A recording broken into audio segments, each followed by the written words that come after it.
Hello, this is worksheet 24, which is based on the criteria for similarity of triangles. इस worksheet में हम ये देखेंगे कि दो ट्राइंगल्स किन कंडीशंस के अंडर सिमिलर होते हैं. But before starting with the similarity of triangles, हमें पहले ये देखना है कि क्या हम कुछ ऐसी फिगर्स का नाम बता सकते हैं जो हमेशा सिमिलर होते हैं, which are similar under every condition. हाँ जी, यहाँ पे आपको 3 एग्जाम्पल्स दिए हुए हैं. All the circles are always similar. क्योंकि सर्कल्स हमेशा सिमिलर क्यों होते हैं? क्योंकि उनका रेडियाई वेरी कर सकता है ना. तो उनका रेडियाई वेरी करेगा, but the shape will always remain the same, है ना. और हमें पता है सिमिलैरिटी क्या होती है. सिमिलैरिटी समरूपता, रूप समान रहेगा. साइज वेरी कर सकता है, बट उनका शेप हमेशा सेम रहेगी, उनका रूप हमेशा समान रहेगा. इसी तरह से जो हमारा सेकंड एग्जाम्पल है, that is equilateral triangles. Equilateral triangles में आपको पता है all the angles are always 60 degrees. उनका साइज वेरी कर सकता है. You can have an equilateral triangle of side 3 centimetres, you can have an equilateral triangle of side 5 centimetre, और you can have an equilateral triangle of side 7 centimetre. But उनकी shape जो है वो हमेशा एक जैसी ही रहेगी. All the angles will always be of 60 degrees, है ना. इसी तरह से जो नेक्स्ट एग्जाम्पल है आपका, वो है स्क्वायर्स का. स्क्वायर्स में भी आपको पता all the sides are equal, तो and all the angles are of 90 degrees. तो कोई भी स्क्वायर अगर आप लेते हैं तो वो हमेशा, उनका रूप हमेशा एक जैसा ही रहेगा. वो दिखने में हमेशा एक जैसे ही होंगे.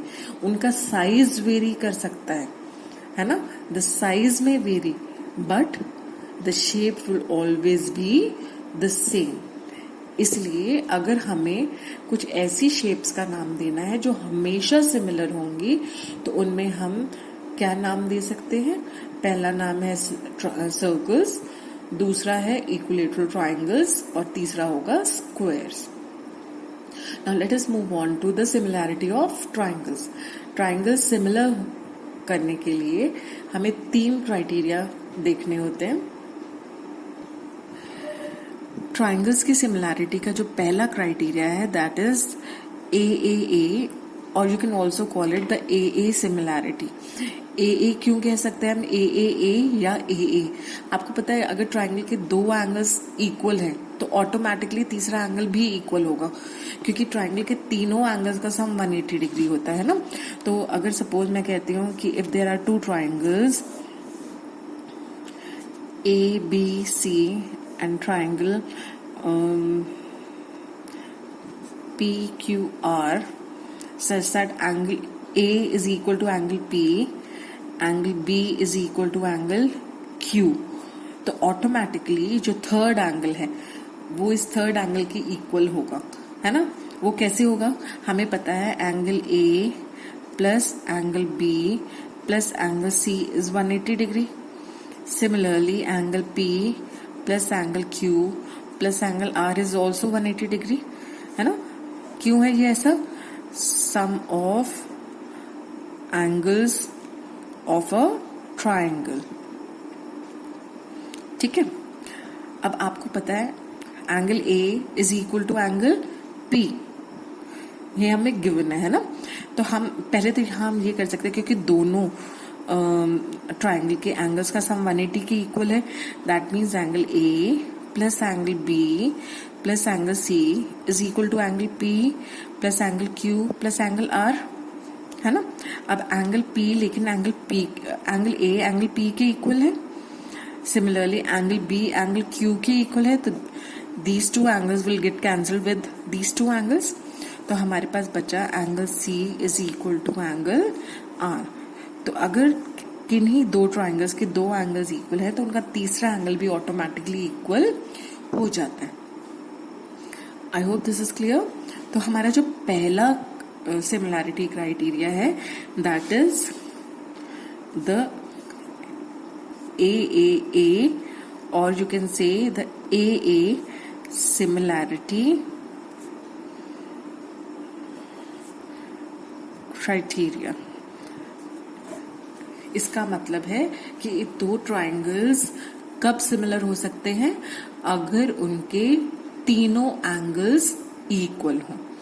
अगर किन्हीं दो ट्राइंगल के तीनों एंगल्स इक्वल होंगे तो वो समरूप होंगे। समरूप मतलब they'll be alike, they look alike, है ना। द साइज में vary but they will look alike. ठीक है। इसी तरह से जो हमारा दूसरा क्राइटेरिया है, second criteria is SAS। SAS का मतलब क्या है कि दो साइड्स और एक इंक्लूडेड एंगल, दो साइड्स के बीच का जो इंक्लूडेड एंगल है वो इक्वल होना चाहिए दोनों ट्राइंगल्स में। तो सपोज अगर हमारे पास दो ट्राइंगल है ABC और PQR सच दैट AB, अगर हम कहते हैं कि ABC और PQR हमें दो ट्राइंगल्स गिवन है such that AB upon PQ, जो रेशो है AB और PQ का वो AC अपॉन PR के रेशो की इक्वल है। AB अपॉन PQ का रेशो AC अपॉन PR के रेशो के इक्वल है। एंड इन दो साइड्स के बीच में इंक्लूडेड एंगल कौन सा है, एंगल A, और इन दो साइड्स के बीच में इंक्लूडेड एंगल कौन सा है, angle P, and angle A is equal to angle P, then triangle ABC is similar to triangle PQR by SAS। दो साइड्स का रेशियो इक्वल है एंड द इंक्लूडेड एंगल। ठीक है। तो SAS क्राइटेरिया ये है कि two triangles will be similar if the ratio of their two sides are equal and the angle included between these two sides are also equal. I hope this is clear. This is the second criteria. Now let us come to the third criteria. The third criteria is the SSS criteria. SSS का मतलब हुआ कि तीनों sides की ratio equal होनी चाहिए। मतलब अगर हमारे पास एक ट्राइंगल है ABC and triangle PQR such that AB upon PQ is equal to AC upon PR is equal to BC upon QR, तो हम कह सकते हैं triangle ABC is similar to triangle PQR by SSS criteria. All the three sides are in the same ratio. They have the same ratio. Then only the triangles are said to be similar. अब जब आप ये लिखते हैं कि triangles are similar तो आपने एक चीज का ध्यान रखना है, जैसे हम कॉन्ग्रुएंस में कॉरेस्पॉन्डिंग साइड्स लेते थे, इसी तरह से सिमिलैरिटी में भी हमें कॉरेस्पॉन्डिंग साइड्स का ध्यान रखना है, क्योंकि AB का रेशियो AB अपॉन PQ का जो रेशियो है वो AC अपॉन PR की इक्वल है। तो हमें ये ध्यान रखना है कि AB के साथ PQ ही आना चाहिए, इसी तरह से AC के साथ PR ही आना चाहिए, है ना। और angle A is equal to angle P, तो एंगल A के साथ एंगल P ही आना चाहिए, मतलब they should share the same position. जब आप ट्राइंगल्स को सिमिलर लिख रहे हैं तो जो आपको पता है ट्राइंगल के 6 पार्ट्स होते हैं, 6 पार्ट्स हैं, 3 साइड्स और 3 एंगल्स। तो तीनों एंगल्स, जो एंगल जिसके इक्वल है वो उसके साथ आना चाहिए, और जो साइड जिसके प्रोपोर्शनल है वो भी उसी के साथ आना चाहिए। ठीक है। अब हम आते हैं जो यहाँ पर हमें कुछ एग्जाम्पल्स दिए हुए हैं उनके ऊपर। आपका जो फर्स्ट एग्जाम्पल है उसमें आपको दिया हुआ है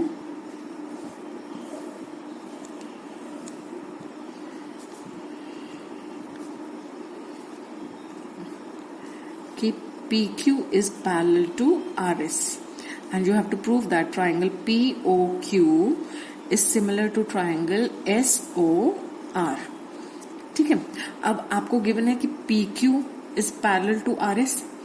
Since these two lines are parallel, PS is acting as a transversal. अब पीएस अगर ट्रांसवर्सल की तरह एक्ट कर रही है तो this angle, angle 1 will be equal to angle 2. These are alternate angles, है ना.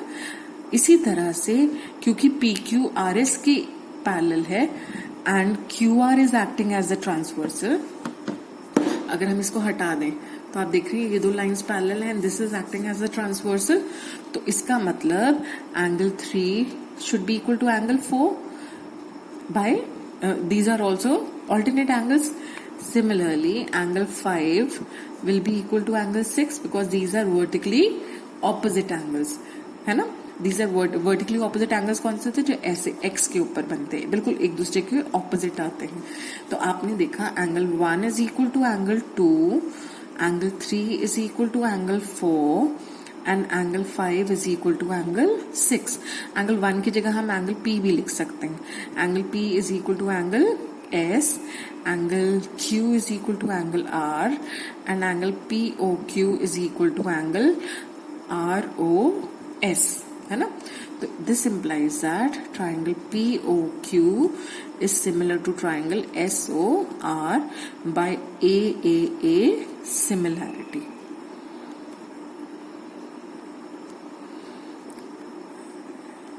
सॉरी, दिस इज, ठीक है.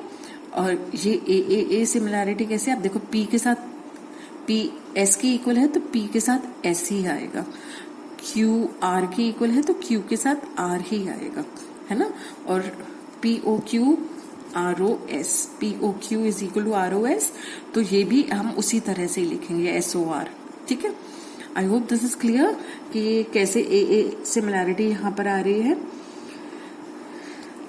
अब आपको एक और एग्जांपल दिया हुआ है, you have to fill in the blanks. आपको ट्राइंगल्स गिवन है, you are given that triangle ABC is similar to triangle DEF. अब आपको इनके कॉरेस्पॉन्डिंग एंगल्स लिखने हैं. कॉरेस्पॉन्डिंग एंगल्स की हम बात करें तो कॉरेस्पॉन्डिंग एंगल्स कौन से होंगे, कॉरेस्पॉन्डिंग एंगल्स होंगे A के साथ D, तो angle A is equal to angle D. B के साथ क्या होगा, E. उनकी सेम पोजीशन होगी. अगर जैसे A B C में B is at the second position तो E should also be at the second position. Angle C is at the third position तो angle F is also at the third position, ठीक है. तो इनको these are called the corresponding angles. अब ratio of corresponding sides की बात करें तो हम क्या होगा, रेशियो ऑफ कॉरेस्पॉन्डिंग साइड्स, तो आप देखेंगे आप पहली दो साइड्स अगर ले रहे हैं तो यहां से भी आप पहली दो साइड्स लेंगे, तो आप कहेंगे AB upon DE is equal to, अब हम दूसरी पीछे की दो साइड्स लेते हैं, BC अपॉन EF, तो you will write this as BC upon EF. This is equal to AC first and third, AC upon DF. So these are the ratio of corresponding sides. ये थे corresponding angles and these are the corresponding sides. इसी तरह से आपको दूसरे उसमें दिया हुआ है triangle PQR is similar to triangle ABC. अब आपको corresponding angles लिखने हैं, तो corresponding angles हम फटाफट लिखते हैं. corresponding angles कौन से होंगे, angle P will be equal to angle A, angle Q will be equal to angle B क्योंकि दोनों सेकंड पोजीशन पर है ना, and angle R will be equal to angle C. इसी तरह से अगर हमें corresponding ratio of corresponding sides लिखनी है तो रेशियो ऑफ कॉरेस्पॉन्डिंग साइड्स का क्या होगा, if we take the first two sides of this triangle this should be, तो हमें दूसरे ट्राइंगल का भी वही लेना पड़ेगा, PQ अपॉन AB, ठीक है. इसी तरह से अगर हम यहाँ QR लेते हैं, मतलब लास्ट टू ले रहे हैं तो यहाँ भी लास्ट टू लेंगे, तो QR upon BC, this is equal to PR upon AC. First and third of the first triangle will be equal to the first and third of the second triangle. Will not be equal, मतलब जब आप लिखेंगे PR तो upon में you have to take AC, ठीक है. इसी तरह से आपका जो थर्ड पार्ट है उसमें आपको दिया हुआ है DEF is similar to triangle PRQ। ध्यान देना PRQ। तो अगर आपको कॉरेस्पॉन्डिंग एंगल्स बोला जाए तो कॉरेस्पॉन्डिंग एंगल्स क्या होंगे? एंगल D के साथ P, E के साथ R, angle E is equal to angle R and angle F is equal to angle Q। ठीक है,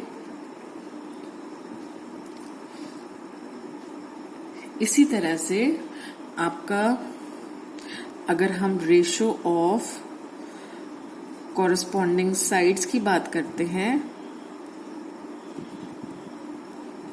तो वो हो जाएगा DE के साथ आएगा PR, इसका पहले दो इसके पहले दो, is equal to EF upon RQ। ये बाद के दो तो ये भी बाद के दो, is equal to first and third of this and first and third of this. I hope this is clear. Now moving on to the first question of the worksheet that we have to do. First question क्या है? आपको given है triangle AOB is similar to triangle DOC. Angle OAB is 40 degree. Angle AOB is 50 degree. Angle OBA is 90 degree. आपको find करना है angle ODC, angle DOC and angle OCD। Figure आपको कुछ इस तरह से दी हुई है।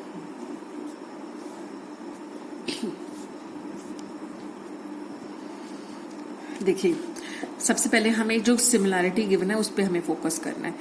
AOB is similar to DOC। A के साथ D आ रहा है तो आप कहेंगे angle A is equal to angle D। इसको ऐसे मार्क कर लेते हैं 1 से, ठीक है। Angle O is equal to angle O क्योंकि ये वर्टिकली ऑपोजिट हो रहे हैं यहाँ पर, है ना। And angle B is equal to angle C। ये हमारा लिखने का तरीका है जो हमने उससे सीखा था, ठीक है। अब angle OAB angle OAB is 40, तो ये एंगल है आपका 40 डिग्री। एंगल AOB मतलब ये वाला एंगल, ये कितना है 50 degree. And angle OBA is 90 degree. I hope you can now easily make out कि एंगल ODC किसके इक्वल होगा। ODC ये वाला है ना, this will be equal to this. यहाँ पे आप देख रहे हैं सिर्फ हमने इक्वालिटी के लिए एक जैसा ही रखा है इनका साइन। तो हमने यहाँ देखा angle ODC is equal to angle OAB is equal to 40 degree. इसी तरह से एंगल DOC यहाँ 2 मार्क्स है तो यहाँ भी है ना, तो ये कितना हो जाएगा, ये भी 50 हो जाएगा। This will be equal to angle AOB which is equal to 50 degree. इसी तरह से ये 3 वाला है साइन, है ना, तो ये इस 3 वाले साइन के इक्वल होगा। तो angle OBA is equal to angle OCD which is equal to 90 degree. तो we have found all the 3 angles. Now moving on to the second question. Second question क्या दिया हुआ है आपको? देखिए अब यहाँ पर आपको दिया हुआ है you are given 2 triangles DEF and PQR where DE is 2 centimeter, EF is 3 centimeter and angle DEF is 60 degree. Similarly, PQ is 6 centimeter, QR is 9 centimeter and angle PQR is 60 degree. अब हमें 2 sides और एक angle दिया हुआ है ना, तो हम क्या देख रहे हैं, since DE is 2, EF is 3 and angle DEF is 60 degree, PQ is 6, QR is 9 and angle PQR is 60. अब आप देख रहे हैं कि दो साइड्स और एक इंक्लूडेड एंगल हमें गिवन है ना, यहाँ भी दो साइड्स और एक इंक्लूडेड एंगल गिवन है, तो यहाँ पर एक पॉसिबिलिटी है कि हम SAS क्राइटेरिया से इनको सिमिलर प्रूव कर पाए, है ना, क्योंकि दो साइड्स और एक एंगल, तो SAS क्राइटेरिया यहाँ पर हम अप्लाई कर सकते हैं।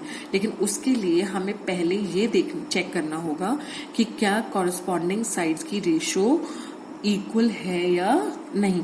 तो हम क्या करते हैं, DE अपॉन PQ कैलकुलेट करते हैं, DE अपॉन PQ कैलकुलेट करते हैं, विच इज 2/6। 2/6 इज 1/3, है ना। इसी तरह से अब हम इन दोनों साइड्स का रेशियो फाइंड आउट करते हैं।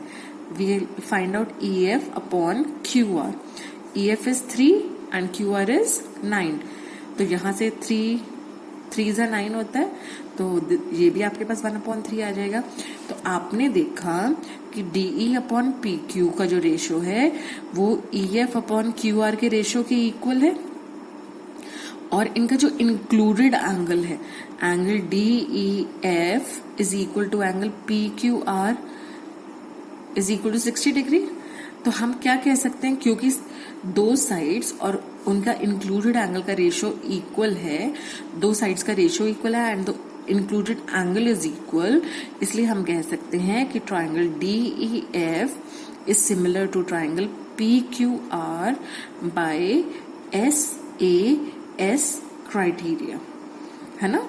अब ये चीज आपने ध्यान रखना है कि लिखते समय आपने ये ध्यान रखना है कि DE के साथ PQ ही आना चाहिए। DE के साथ PQ आ रहा है ना। EF के साथ QR आना चाहिए, EF के साथ QR आ रहा है, दैट मीन्स हमने ठीक से लिखा है इसको। तो triangle DEF is similar to triangle PQR by SAS criteria. I hope this is clear. Thank you.